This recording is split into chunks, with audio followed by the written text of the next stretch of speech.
Diane Abbott has told ITV News that her suspension from the Labour Party over controversial comments she made in a letter was part of a plan to push her out. Diane Abbott was Britain's first black female MP and has been in the House of Commons for 37 years. She said people who didn't understand what she'd been saying didn't want to.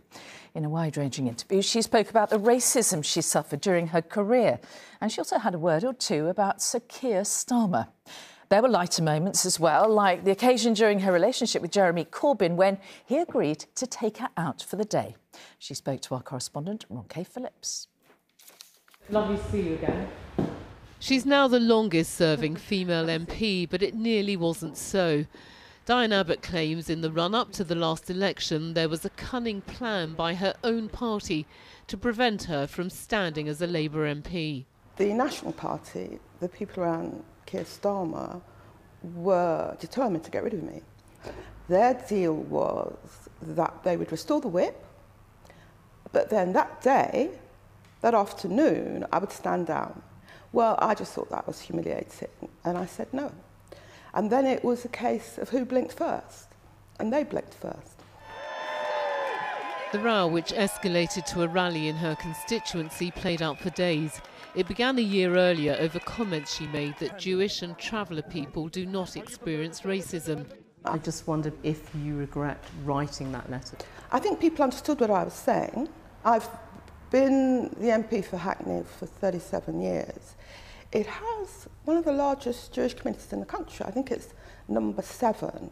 And if I was an anti-Semite, my Jewish constituents would have worked that out by now. The Labour Party today denied there was ever a plot against her. They issued a statement saying, Keir Starmer has great respect for Diane Abbott. It's simply wrong to say that there was any plan being pushed by the leadership to force her out. We continue to value Diane's significant contribution to public life. Do you like him?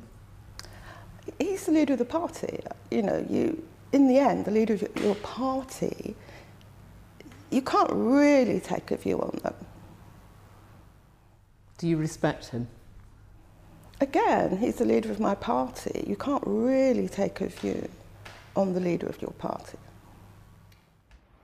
Earlier this year, the MP was herself the victim of racist comments made by the Tory donor Frank Hester, who said looking at her made him want to hate all black women and that she should be shot. To have somebody, a public figure, say that publicly was very upsetting and made me feel as if I was under threat. The MP discusses her life in her recently written memoir. Diane Abbott was born in Paddington in West London to parents Reginald and mother Julia. They arrived in the UK shortly after Windrush. In the 1970s, Diane Abbott went out with Jeremy Corbyn. The pair even lived together, but it wasn't all romance. We were together. I even moved in with him for some time. But I started to whine and complain that we never went out anywhere. So Jeremy, who's a very kind person, he thought about it. And then one day he said, we're going out. And I thought, wow, and I got dressed and we got in the car and he drove and I was like, oh, maybe we're going to go to a nice wine bar. Actually, he took me to Highgate Cemetery and showed me the tomb of Karl Marx. That was his idea of an outing. Diane Julie Abbott has been duly... Making headlines in 1987, she became the first black woman MP to be elected to Parliament. The racist abuse began almost immediately. Back in the day, if you wanted to abuse an MP, you had to write a letter, you had to put it in an envelope, put a stamp on it and go out and post it. Now, you just have to press a key on a computer. It is a great job. Now Mother of the House, Diane Abbott will be approaching her 76th birthday at the next election. She has many critics, but even they agree she's a trailblazer who will continue to leave her mark in politics.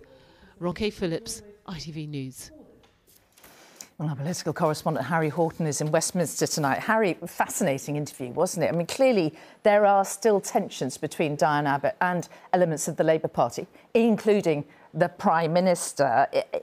How difficult do you think this will be for the party? Yeah, well, I think clearly this is a little bit awkward for Labour, especially on the eve of their party conference, which begins on Saturday. And that standoff between Diane Abbott and the Labour Party about whether she should be allowed to stand as a candidate, a standoff that she ultimately won, was a really uncomfortable moment for Labour during the general election campaign. You heard from Diane Abbott there. She said she thought the party were trying to humiliate her, and I think it was fairly clear what her view of Keir Starmer was during that interview. Now, Labour says that the Prime Minister has always had great respect for Diane Abbott, but clearly there are tensions between some MPs on the left of the Labour Party and Keir Starmer, or at least people around Keir Starmer. We saw 7 MPs lose the Labour whip, have the Labour whip suspended over their rebellion of a vote just weeks into the new Labour government. And it's clear that MPs on that side of the party, even though they are a much smaller group now, they are less powerful, they're still willing to make life uncomfortable for Keir Starmer when they think he's not doing the right thing. OK, Harry Horton in Westminster, thank you. And you can read more of Ronco's interview with Diane Abbott on our website. Head over to itv.com/news for that and much more.